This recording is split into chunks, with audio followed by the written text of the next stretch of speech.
आराध्याला जन्मता असताना रक्ताचा एक आजार थॅलेसेमिया आहे.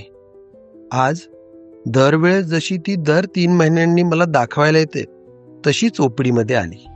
नेहमीचाच तो हसरा चेहरा आणि डॉक्टर काय सांगतील, आज काय भेटवस्तू देतील, हेच तिच्या मनात होतं.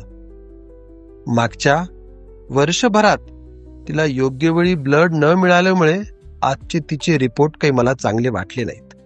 आज तिचं हिमोग्लोबिनही कमी होतं आणि रक्त वेळोवेळी न मिळाल्यामुळे तिची वाढ सुद्धा कमी झालेली आणि तिच्या स्प्लीनवर आलेली सूज पाहता मला तिच्या वडिलाला सांगायलाच लागलं, अरे आपण तिची काळजी कमी घेतोय. डोळ्यात पाणी आणून तो बाप बोलायला लागला, सर काय करू, मी तर दवाखान्यात वेळेत घेऊन जातो, परंतु कधी रक्त उपलब्ध असतं, कधी उपलब्ध नसतं.